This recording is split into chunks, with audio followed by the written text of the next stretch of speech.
Hello, and welcome to another edition of uConomy. I'm Thomas Fox, Community Outreach Director at Cambridge Credit Counseling. And I'm Nunzio Bruno, Business Consultant for Financially Digital. And today, we're actually, last episode we talked a lot about why top talent leaves. Right. From an organization, and there's a lot of obviously challenges with that. And we definitely encourage you to watch last episode, and you can always look it up on the Biz News channel. Yep. And on YouTube and on our Facebook page. Right. We're always tweeting about it. Where's that Twitter handle? The tweeter handle? What's the Twitter handle? Twitter handle? It's Twitter, not Twitter. Well, you didn't. Well, It's first of all, at uConomy Show. And also welcome to, this is our second episode of our mini-series. This is the second episode. That's correct. Qualify. That's correct. See, I would be fired right now because I didn't get that right. No accountability here. No accountability. I'm horrible. I'm leaving. I'm taking my cameras and going home. No, I like this episode, and the only reason being is, I do a lot of work with junior achievement, and I had a bunch of kids in about a month or so, and we did a seminar, keeping your mind on your money, rather. And what we do through it is we teach kids to basically get prepared for an interview. Mm-hmm. And I was amazed at how many kids are terrified at asking questions during an interview. They don't want to ask questions. They think it's bad to ask questions.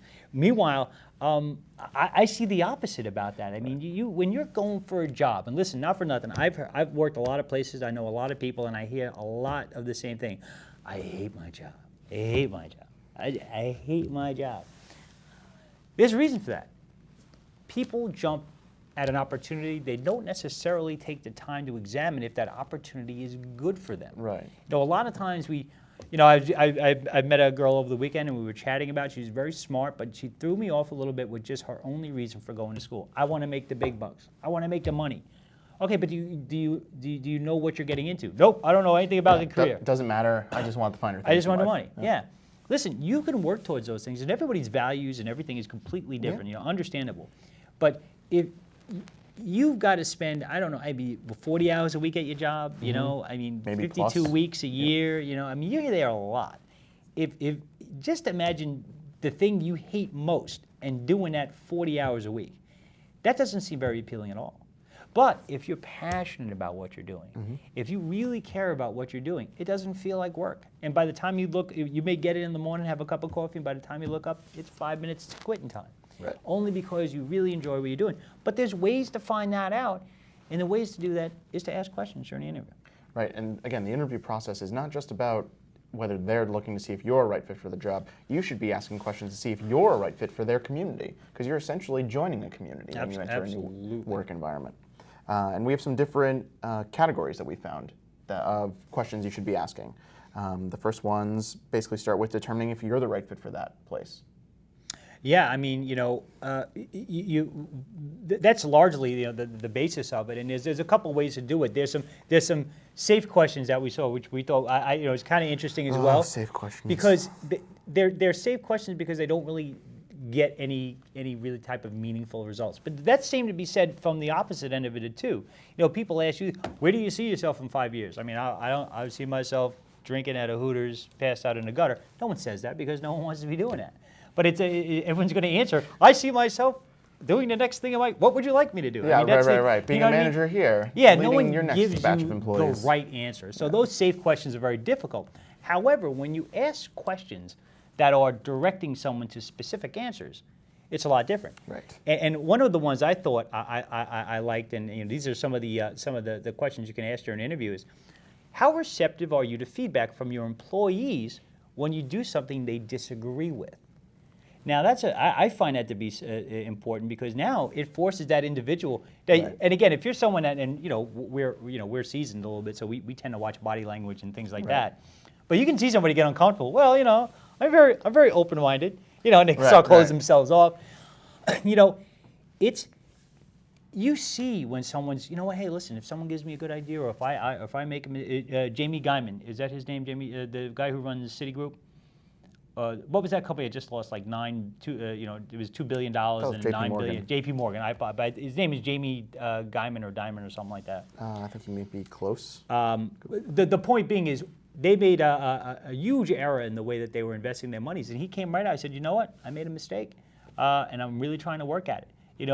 I give him credit on that part because what we see a lot in leadership, and people go, I don't know what you're talking about. I was fine. Jim did it. You know what I mean? Right. If if you have the opportunity to ask somebody that question in an interview, look at how they answered. If they genuinely, you can tell when someone's genuine. They go, you know what, I listen to stuff like that. I understand. I'm not perfect myself. And I have a big, I have a big poster at my desk, and it's basically a big circle, and in the upper right-hand corner is a dot, and it says, more than you will. The circle represents knowledge, and the dot represents more than you can ever imagine knowing. We don't know it all. No one does. Your employer, your boss, whatever you want to call them, they don't know everything. They know a lot, but so do you. And it's okay to have a dialogue. And if you're dealing with someone who's closed-minded and really kind of putting you down at every end, you know what? Maybe that's not a good fit for you. Right.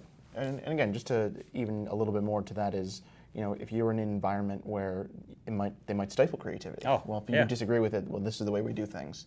Yeah. That's not a place I want to be. No. And then the follow-up question, well, why is, well, that's the way we've always done it. Right. You know what I mean? Okay, it's been a nice conversation. I'll see you later. Go outside and crank up the Etzel. We got a meeting. You know what I mean? Right. It's life's changed. The next one that I liked was, as a manager, what frustrates you about the people that work for you? So what this question does is it kind of pins the manager down a little bit, saying, what kind of environment are you creating? What do you like to see as a leader, regardless of what the scope of the business is doing?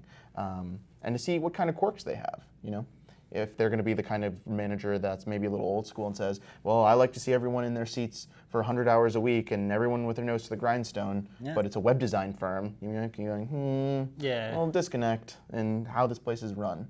Yeah, so you've got to ask those, again, there's something like that, or it could be, well, everybody's always late and everybody's always this, and you go, so it's a good opportunity. Why is everybody late? There's a reason why everybody's late, let's be honest. If nobody wants to be to work, they're not going to care. But they're not, exactly. So that's a question to really keep an eye on. I like this one because it helps people get kind of an understanding of what to expect from the manager work-wise. Is there a project your department is working on now? If so, how are you interacting with your staff on it?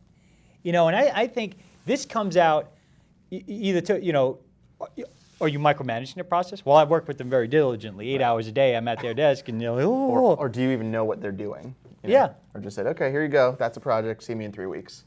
One of the best answers you can probably hear is, listen, I understand that my employees are competent individuals. What I've done is I give them a directive.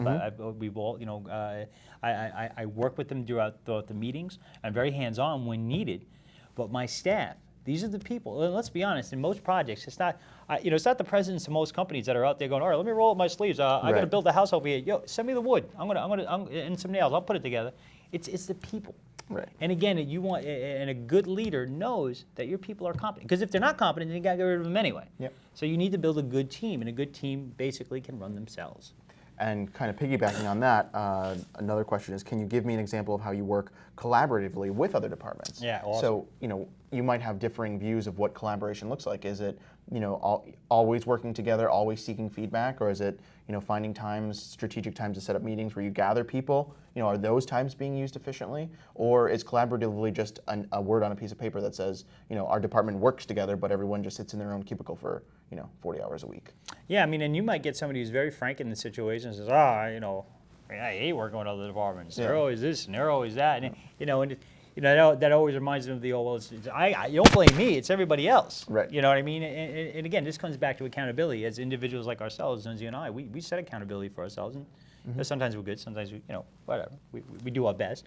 But when you have accountability, you understand that no matter how you have to collaborate with people. You just have to find a way to make it work. So that's a good question that can kind of really give you an insight into this individual, what's going on. I like this one. Does the company welcome celebrating special occasions in employees' lives? What was the last occasion your department celebrated? Listen, I'm in the workforce for a while. We do birthdays and stuff like that, and it's fun. But when you look at these new companies now, Google celebrate when someone, their kid gets potty trained. I mean, it's insane. There's food every 150 feet. They have these huge. The company benefits are amazing. And that just comes down to your personality. Listen, if you're one of those persons that's very outgoing and you get along with a lot of you, to be stuffed in a room with people that just, don't want anything to do with anybody else, Right. it could be, it may not be the best fit for you. Right. And that's okay. Again, it's a buyer's market out there because of the job market. There's a lot of people looking for work, but you finding your fit is just as important as the company finding a fit as well. And if someone's just willing to take, I just need a body in the seat. If you want to be more than a body in the seat, you really kind of have to change up. So keep looking, and you again ask questions like that. And it is a community that you're a part of. So you're going to be sharing a big part of your everyday lives with these people. So sometimes that might be something that you're looking for, is for somebody to share in those ups and downs. Right, yeah, I mean, with the people I work with, I've been in wedding parties of my colleagues, and I go to kids' birthday parties, and these people are a part of your life. You see them probably more than you do your own spouses. So it's important to find a good atmosphere overall. What would be 3 things that your peers would say you do extremely well? So something like this can kind of be a little bit of a loaded question. You'll be able to tell if your employer gives you those carbon copy things. It's what are your strengths, what are your weaknesses, kind of question. But you'll get a sense of, hopefully, if they're honest with you, where you might be able to complement them. So if you're a strong communicator and they're a strong communicator, that could be a benefit, knowing that you're always going to be on the same page. And this is a question that's typically asked of you anyway. Yep. So if you could beat them to the punch, then you've got your talking points. Well, what might people say? Because then it gives someone a question to really think about themselves for a second, and then then it's not an interview anymore. Then it's a conversation. Right. And conversations go a lot different. As people get a little looser. I mean, obviously, mind your tone and your words that you choose, and how it get comfortable. Don't get too comfortable and take your shoes off or anything like that. Just comfortable, not too comfortable. Right. But then the idea too is if they're stumbling, if a manager or your hiring agent is stumbling to answer that question, that'll test how well do they communicate with their staff. What are they talking about? Is the manager just dropping off and picking up completed assignments, or do they actually have any rapport with the staff? Is that, again, a place that you want to be? And if you're looking for a place with forward momentum and you're looking to build a career for yourself, you really want to make sure you're working for people that are going to be cognizant of what you bring to the table. Right. So it's good to ask these questions to find out about how well you fit within the group.